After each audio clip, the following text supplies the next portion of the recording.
안녕하세요. 영원한 자주국방 정확한 국방 소식 전해드리는 한국 국방 뉴스입니다.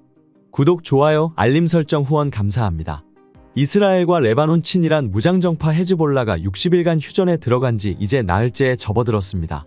이스라엘과 레바논 무장정파 헤즈볼라가 60일간의 휴전에 들어갔습니다. 휴전 합의의 핵심은 이스라엘과 헤즈볼라 모두 국경 지역에서 병력을 물리고 상대를 향한 군사 행동을 하지 않는 것을 의미합니다.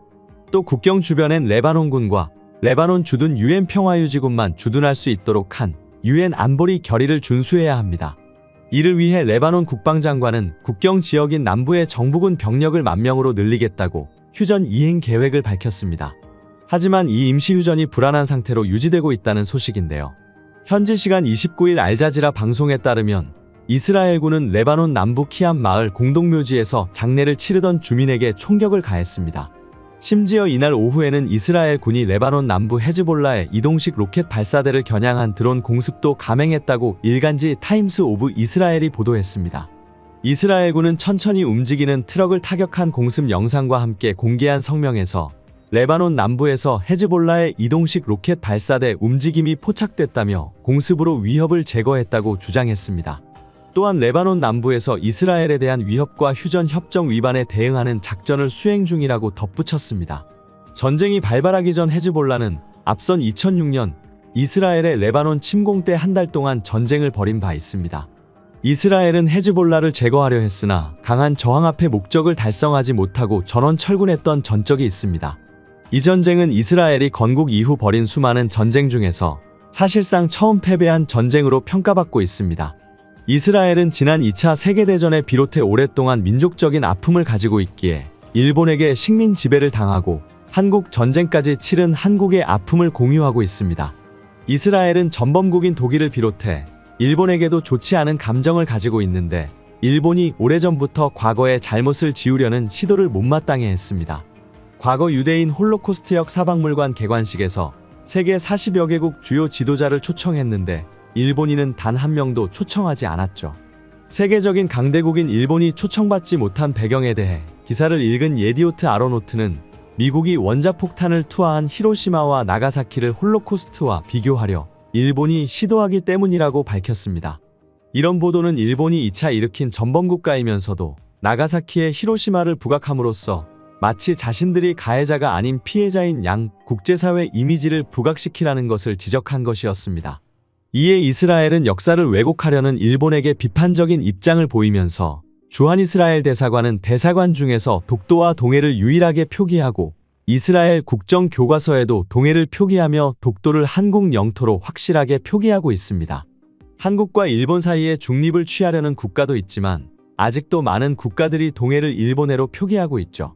그러나 이스라엘은 대한민국의 편에서 한국의 입장을 대변했습니다. 또한 일본이 2019년 반도체 수출 규제를 했을 때 가장 먼저 한국에게 도움을 주겠다고 손을 잡은 나라가 이스라엘이었습니다. 이스라엘은 일본과 마찬가지로 원천 기술을 많이 보유한 나라였습니다. 이스라엘은 장비 개발업체를 포함해 150여 개 반도체 관련 업체를 보유하고 있고 특히 반도체 생산에 필요한 투과전자 현미경 TEM 장비를 만드는 기술력은 세계적인 수준입니다. 한국은 수출 규제가 이뤄지자 이스라엘과 아시아 국가 최초로 FTA를 맺고 일본 수출길의 리스크를 줄일 수 있는 가장 든든한 파트너를 확보했습니다.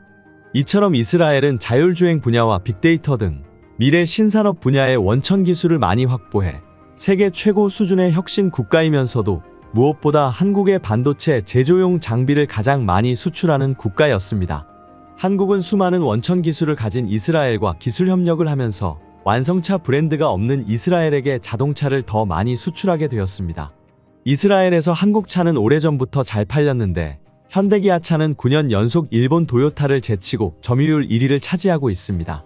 또한 한국과 이스라엘은 방산에서도 긴밀히 협력했습니다. FA-50에는 이스라엘 기계식 레이더가 장착되어 있는데 한국의 KF-21에 들어갈 A사 레이더를 개발하기 위해 이스라엘 엘타사와 기술 협력 계약을 체결했습니다. 전면적으로 국내에서 개발했지만 이스라엘은 A사 레이더 하드웨어를 시험 평가해주는 역할을 해주었습니다. 이스라엘은 한국산 A사 레이더를 성능 평가에 합격 판정을 하며 한국이 자체 기술로 최초 개발한 레이더 기능 부품 성능이 기대 이상이고 훌륭하다라고 극찬했습니다. 이스라엘과 한국의 방산 협력은 1960년대부터 시작되었습니다. 한국과 이스라엘은 전통적 우방으로 그동안 경제적, 군사적으로 긴밀하게 협력해 왔습니다. 이런 특별한 관계는 경제와 무기기술 개발 협력뿐만 아니라 이스라엘에 필요한 탄약을 한국이 공급하기에 이르렀습니다. 지난 2014년 가자지구 분쟁이 터지자 이스라엘은 한국 탄약을 대거 구입하기도 했습니다. 이스라엘에 주로 수출한 무기는 폭탄, 수류탄, 어뢰, 지뢰, 미사일, 탄약 등 발사 무기류로 대이스라엘 무기 수출의 53.7%를 차지했습니다. 이외에도 이스라엘은 포탄과 탄약 등의 무기를 세계 제1의 탄약 생산국 한국에서 수입했습니다.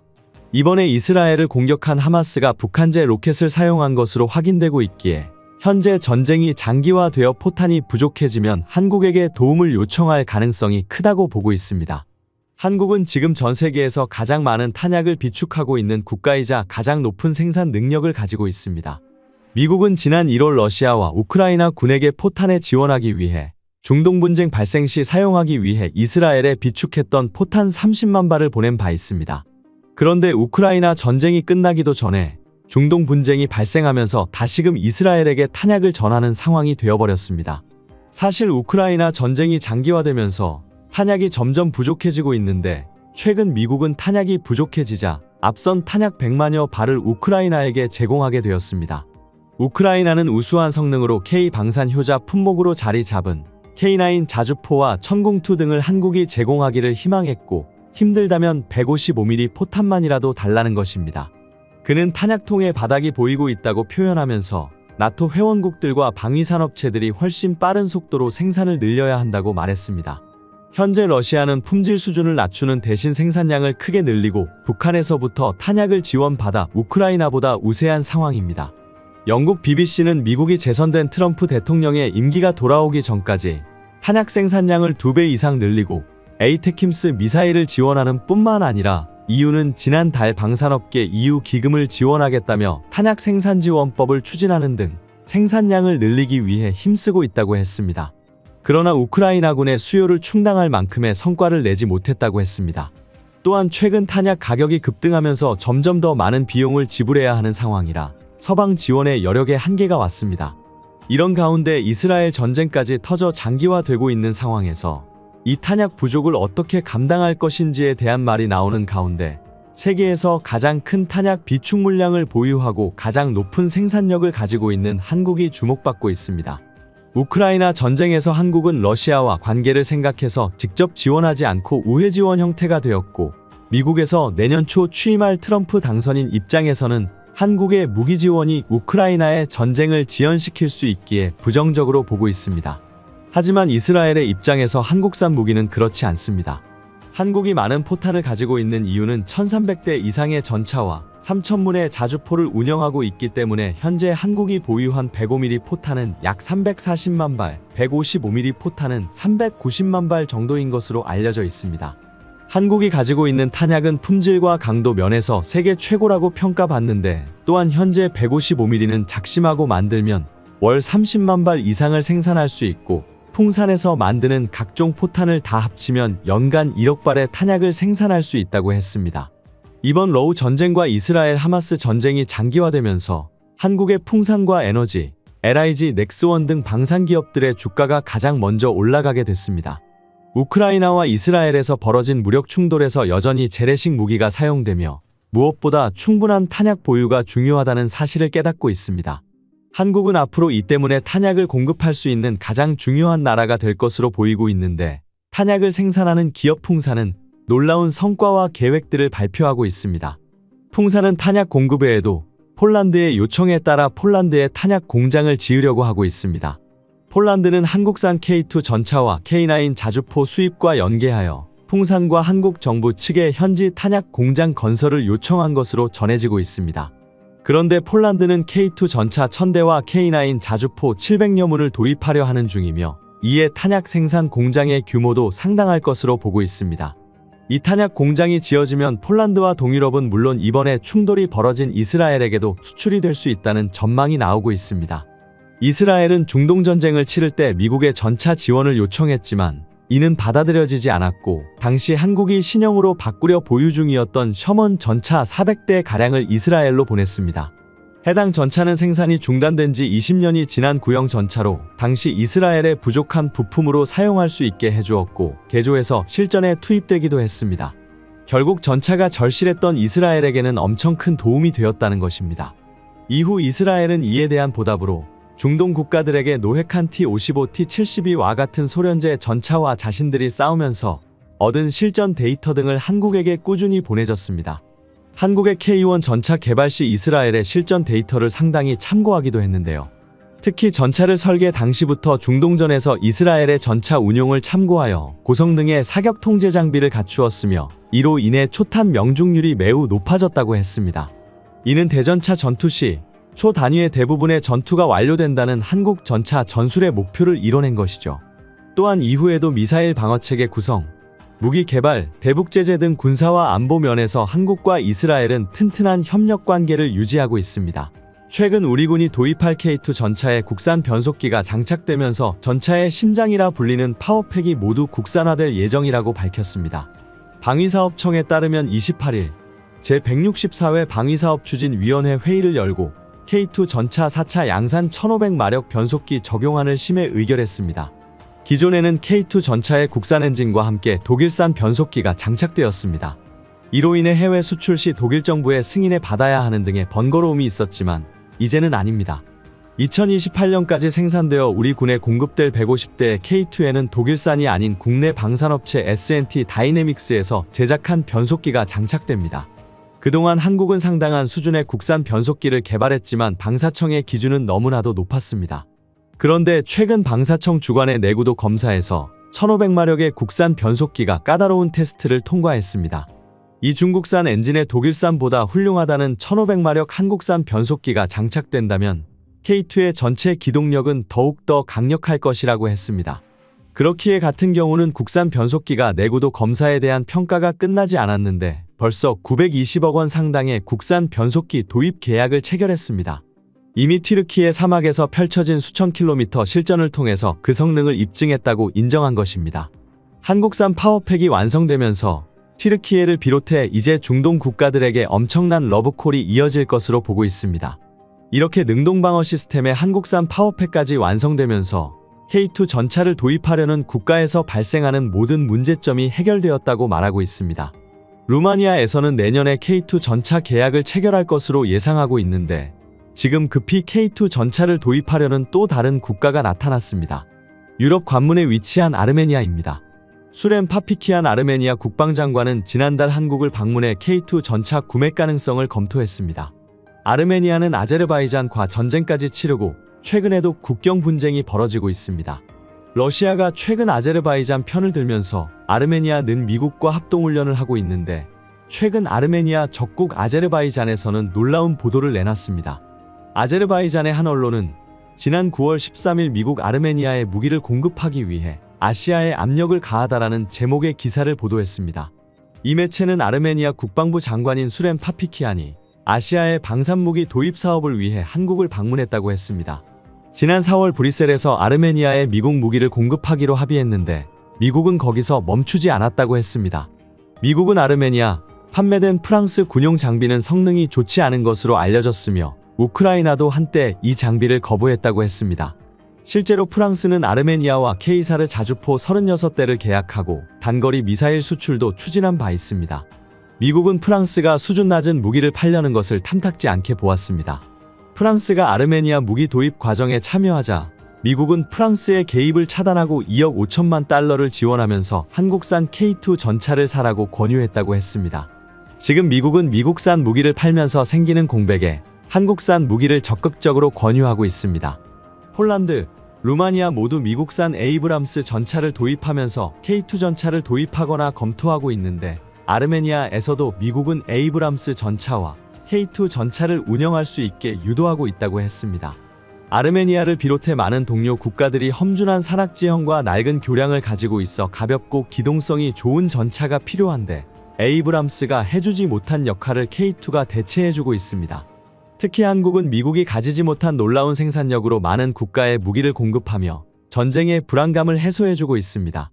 최근 글로벌 군사 전문가들은 러시아 우크라이나 전쟁이 끝나고 하나같이 지정학적 긴장과 국방비 증가 추세가 이어지며 한국 방산업체들의 역할은 확대될 것이라고 전망하고 있습니다.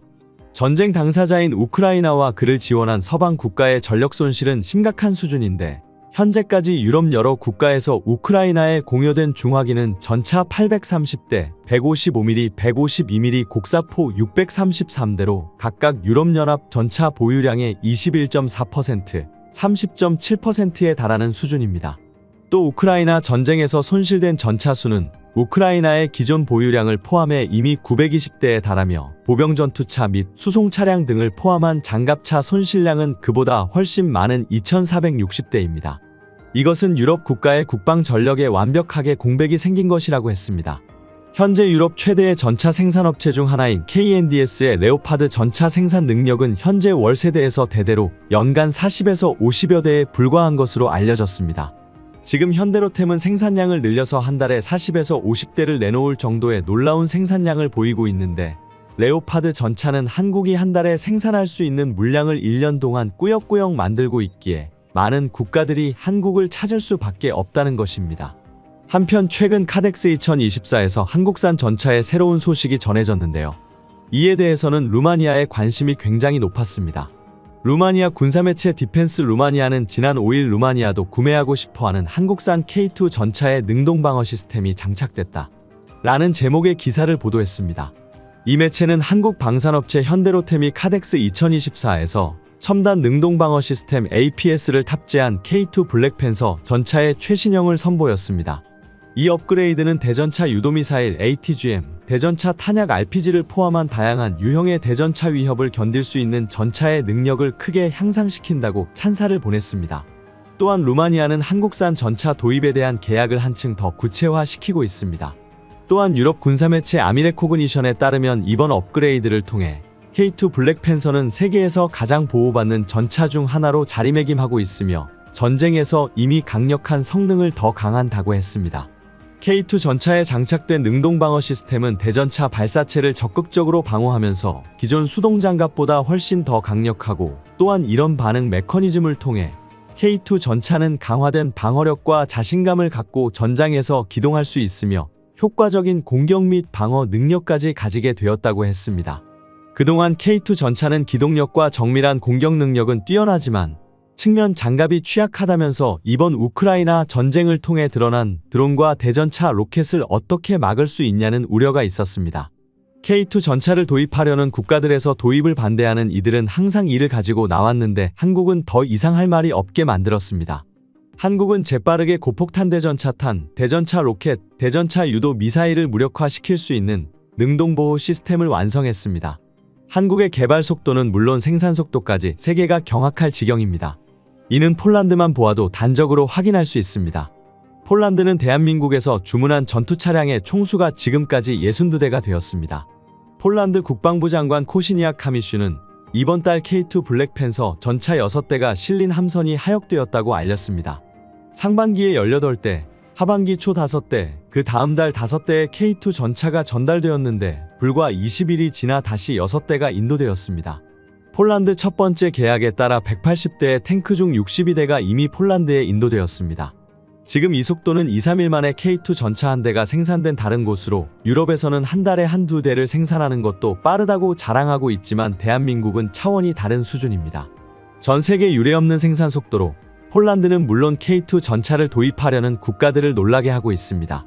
폴란드는 현대로템과 현지 생산에 대해서 협의가 길어지며 무산되는 게 아니냐는 관측도 나왔지만 지금 11월 본계약을 체결하고 오는 2026년부터 납품한다는 계획이 순조롭게 이루어지고 있다고 했습니다. 그동안 폴란드 현지 여러 방산업체가 K2 전자부품을 만들겠다고 달려들었으나 한국 측은 수준 이하라며 난색을 표하면서 중단을 선언해 무산될 위기에 처했습니다. 이에 파웰 베이다 폴란드 국방차관이 실무진을 데리고 한국을 찾아 한국의 기준에 맞춰서 협상하고 있는 것으로 알려졌습니다. 한국의 K2 전차는 폴란드의 초고속으로 1차 계약분을 인도하고 있고 지금 루마니아에 이어 아르메니아, 슬로바키아 등에서도 긴급히 K2 전차를 도입하려 하고 있습니다. 한국이 승승장구하자 많은 군사강대국들이 경계하는 모습까지 보였는데요. 저명한 군사 전문가 벤 화이트는 아미코그니션 담화에서 독일, 미국, 프랑스 다 둘러봤지만 한국을 이길 수는 없다는 언급까지 하였습니다. 이 때문인지 폴란드에서 예상치 못한 일이 벌어지기 시작했습니다. 통상적으로 대규모 무기 수출 시 시행되는 대출 사업, 즉 수출국의 수출 금융 지원이 없는 일시불 현금 결제를 폴란드가 추진하고 있는 것인데요. 그 금액은 무려 5조 원에 달하는 수치입니다. 폴란드 입장에서는 한국의 금융 지원을 받는 것이 유리한데 갑자기 입장을 바뀐 이유가 궁금합니다. 이에 대해 많은 군사 전문가들은 궁극적으로 한국 무기가 지닌 현재 영향력 그리고 세계 다른 국가와 비교해서도 압도적인 우위에 있는 성능 때문이라는 분석 결과 내놓았습니다. 조금 더 상세하게 살펴보자면 최근 폴란드 정부는 한국과 폴란드 방산이 2차 계약의 일환으로 한화에서 K9 자주포 152문과 천무 72대를 구매하기로 하고 한국 수출입 은행이 아닌 유럽계 글로벌 은행과 자금 마련에 관한 협의를 진행 중인 것으로 전해졌습니다. 한마디로 EU 법인카드를 쓰겠다는 겁니다. 앞서 1차 계약을 체결할 때까지만 해도 한국수출입은행과 한국무역보험공사가 계약 금액의 80%가량인 100억 달러 규모의 대출과 보증을 지원해 주었습니다. 이건 한국이 글로벌 경제적인 측면에서 마이너스 요소가 아니라 통상적으로 방산 계약을 정부 간 계약 성격이 강하고 수출 규모도 크기에 수출국에서 저금리의 정책 금융 보증, 보험을 지원하는 것이 국제적인 관례입니다. 오히려 지원을 받지 않는 것이 더 이례적입니다. 폴란드가 금융 지원을 마다한 이유는 크게 세 가지라고 생각됩니다. 첫 번째는 러시아 우크라이나 전쟁이 장기화되면서 자국 안보 우려가 커지는 상황에서 믿을 수 있는 무기를 대량으로 빠르게 도입해야 한다는 판단과 두 번째로 안제이 두다 대통령의 임기가 얼마 남지 않은 상황에서 임기 내에 2차 계약을 확정 지으려는 계획입니다. 세 번째는 오는 11월 미국 대선에서 우크라이나 지원을 중단해야 한다고 주장하는 도널드 트럼프 전 대통령의 당선 가능성이 높아지면서 폴란드가 느끼는 안보 위기감이 더 커지고 있기 때문입니다. 폴란드는 러시아와 벨라루스 그리고 우크라이나까지 모든 국경을 맞대고 있는 유일한 국가로 수출금융 지원 조건 문제로 한국산 무기 도입이 늦어지게 되면 소탐대실할 수가 있습니다. 또 어차피 한국 외에는 가성비 높은 방산 제품을 원하는 시간에 공급할 수 있는 나라가 현재로서는 존재하지 않습니다. 폴란드의 이러한 이례적인 선택은 한국 무기의 우수성을 홍보해주는 효과로 나오고 있는데요. 최근에는 안제이 두다 대통령이 직접 방한하여 한화현대카이 등을 방문했으며 한국 대통령과의 만찬도 진행한 것으로 밝혀졌습니다. 한국과 대규모 방산개혁을 추진했던 안제이 두다 대통령은 작년 말 새로 집권한 총리 측과 여러 갈등을 빚으면서 비난 아닌 비난도 자국 내에서 꽤나 받은 것으로 확인됩니다. 투스크 총리 진영은 정권 교체에 성공한 이후 그 즉시 한국산 무기 도입에 대해 비판하면서 계약을 처리해야 한다는 강경한 주장도 펼쳤는데요. 로이터에 따르면 야권 연합의 일원인 시몬 호어브니아 하원 의장은 PIS 정부가 10월 15일 이후 서명한 합의는 파기될 수 있다면서 감사원은 계약상 문제가 없는지 철저히 검토할 것이며 도입된 무기 역시 현지 추가 테스트를 통해 엄격하게 관리될 것이다라고 했습니다. 그러나 총선 이후 현재 1년이 지난 현 시점 실질적으로 철회되거나 축소되는 등 연기된 계약은 단 한 차례도 없었는 것이 팩트입니다. 신정부의 까다로운 검증과 때로는 근거 없는 비방에도 불구하고 실운영자들에 의해 극찬을 받으면서 없어서는 안 될 무기직으로 자리 잡게 되었습니다. 폴란드는 현대로템과 K2 전차 2차 이행계약 진행에 적극적입니다. 구체적인 조건은 정해지지 않았지만 1차 때와 같은 180대가 유력합니다.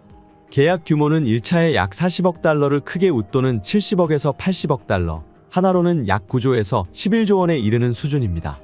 2차에선 업그레이드 모델 K2 PL이 공급되는 데다가 유지보수 MRO에 필요한 수리 부품, 군안전차 등이 포함되기 때문에 기존 계약금보다 상당 부분 큰 비율로 오를 예정입니다. 1차 계약에서 구입한 180대 외에 나머지 820대는 폴란드에서 생산하는 조건에 이번 2차 계약 물량부터 폴란드에서 생산하는 것으로 예정되어 있습니다. 자녀분에 대한 계약이 순차적으로 이뤄지는 과정에서 MRO 수요도 확대될 것으로 보입니다. 시간이 흐를수록 노후화 이슈가 부각되는 만큼 제조사에겐 굉장히 플러스 알파 요인이 될 것으로 군 전문가들은 예측하고 있습니다. K2 전차의 수명 주기를 따졌을 때 30%가 제품 가격이라면 70%는 MRO 등 애프터마켓이 차지한다는 언급도 덧붙였습니다. 이로 인해 대한민국 방산이 유럽으로 더욱 깊이 퍼져나갈 수 있을 듯합니다. 폴란드와는 크고 작은 정치적 이슈가 있었지만 결국 함께 걸어가는 군사 동반자로 그 위치가 높아지고 있습니다. 또한 폴란드가 한국산 무기를 구매하자 그 나비 효과로 유럽과 남미에서 대한민국 무기에 더욱 관심을 보이며 실제 계약 체결까지도 이어지는 경우가 생기고 있는데요. 이제 한국 K3 전차의 등장을 전 유럽이 예의주시하고 있습니다. 지금까지 한국 국방 뉴스 시청해주셔서 감사합니다. 구독, 좋아요, 알림 설정 해두시면 언제나 좋은 소식 전해드리겠습니다. 즐거운 하루 보내세요.